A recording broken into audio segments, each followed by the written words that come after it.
So I wanted to preface our conversation today around an experience I actually had yesterday when I was coming into Chicago.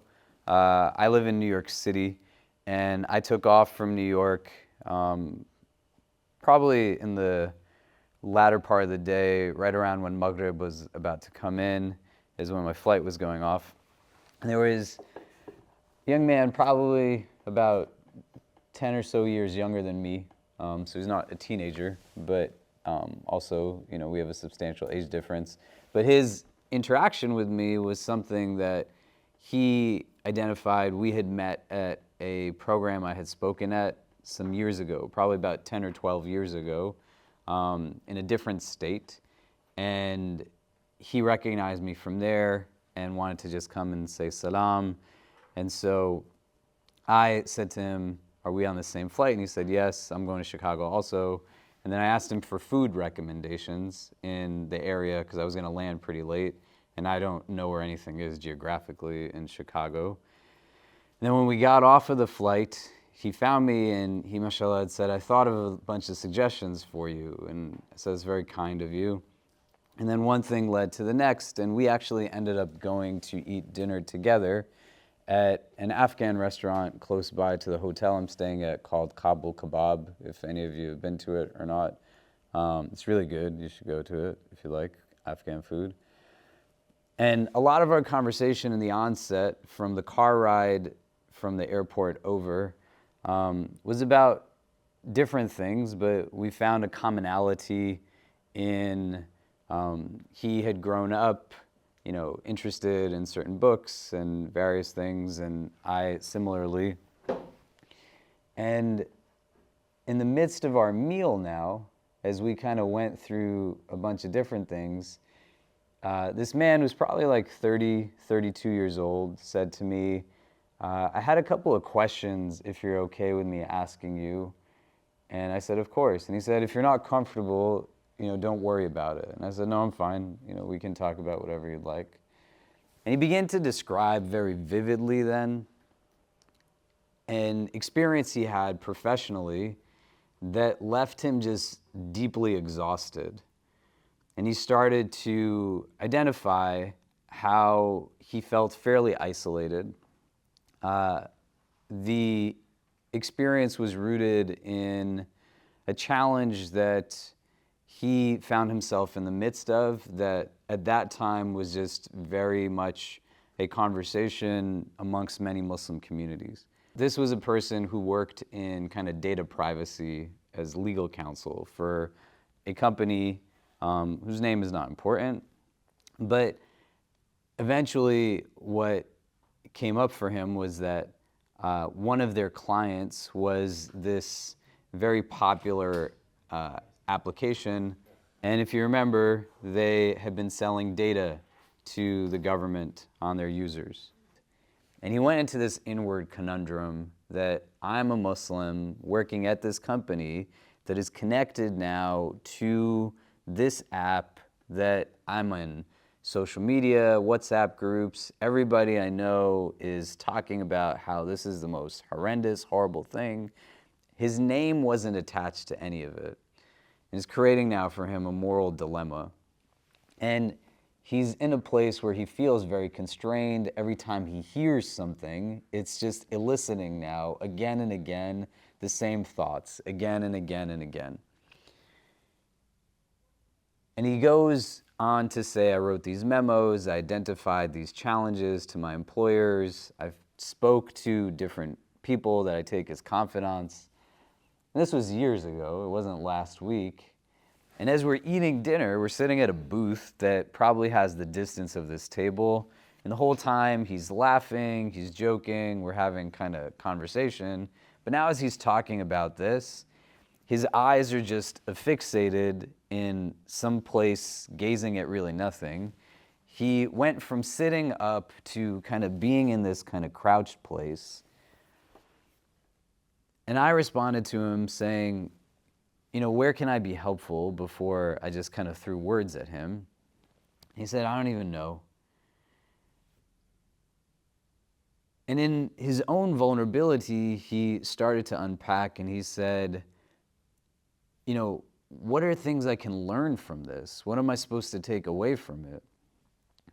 And he had now a sense still of just challenge.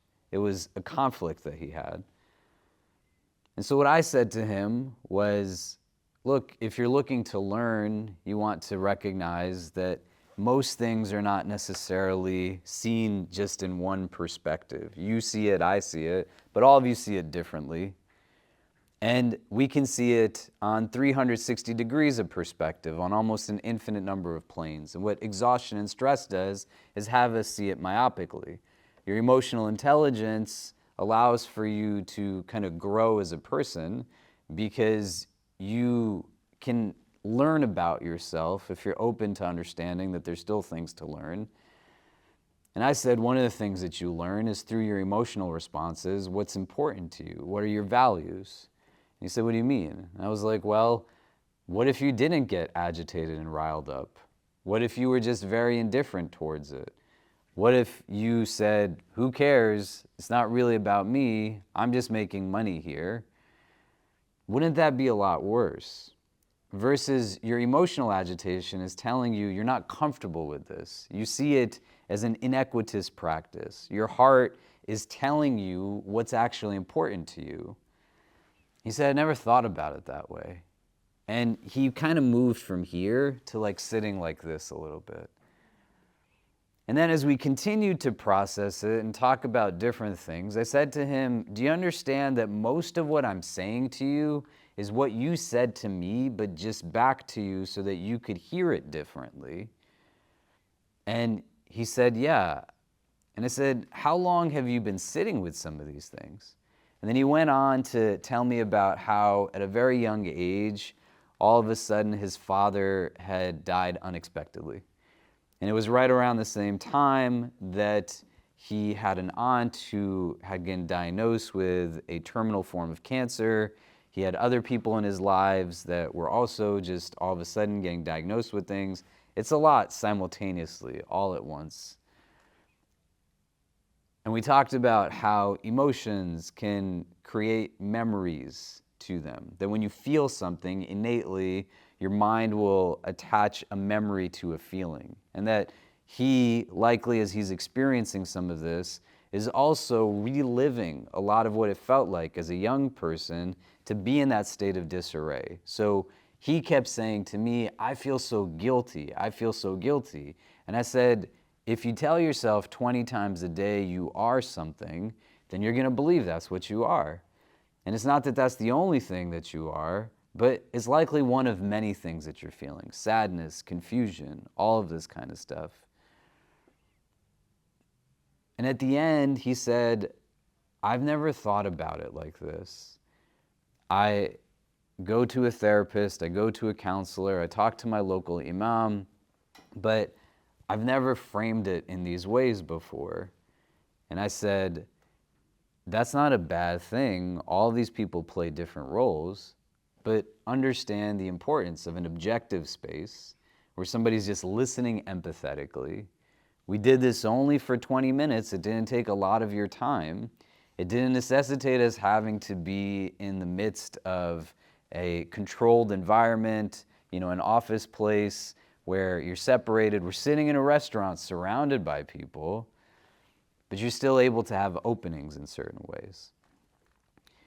I want to share this with you for 2 or 3 reasons, but as kind of a framework of what we're going to be doing over the course of this next week. I didn't know this guy. I didn't need to know him.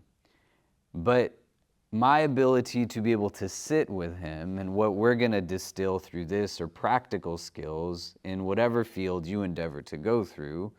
We're sitting in this restaurant till it closed at about 11 something after we just got off of a long plane.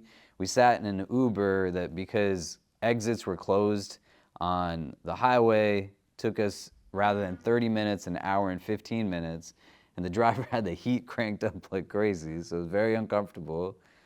Then we ate this large meal that was sitting in our stomachs, and my ability to be able to still be present with him necessitates me knowing that what I was doing a week before has to be something that is rooted in a solid self-care strategy for me, so that I'm not falling asleep as he's talking to me, or I'm not irritated as he's talking to me. He's going to inevitably come up, somebody like that, right? And that's why we're going to spend time talking about just our own wellness strategies and self-care strategies. Two, when you think about the purpose of what we do, chaplains, imams, religious figures, community leaders, the goal is to recognize the integral part of our presence is not to be something other than what we're meant to be. I wasn't doing anything psychotherapeutic. I wasn't sitting there pretending like I was something that I'm not. All I did was listen. And in that listening, to offer support and to demonstrate listening by just telling him what he told me back to him, but allowing for him to not just see it the way he told himself he saw it for 20, 30, 40, 50, 60 weeks in a row, again and again and again. And anytime he felt something similar to those feelings, it just brought the same thoughts back implicitly, unconsciously. But it's about helping change perspective. And that's part of the healing process. Do you get what I'm saying? Does that make sense? And so we are still texting each other. He's like, hey, let's go hang out in Chicago and do these things. I'm like, yeah, I'd be happy to. And that's like a third point. If you start to create something with somebody, it's not just a matter of convenience. It wasn't that by chance we sat. I chose to have that conversation with him. And I had to recognize that it's not going to be a one-off. There's going to be things that come up down the line. My ability to then have responsibility, where I am saying to you that I will be this support in some way. It doesn't stop at the end of the dinner. And it necessitates being able to kind of recognize that there's a long-term strategy, a long-term plan that helps this person to continue to have what they need as they unpack and they heal some of these things. You see what I mean?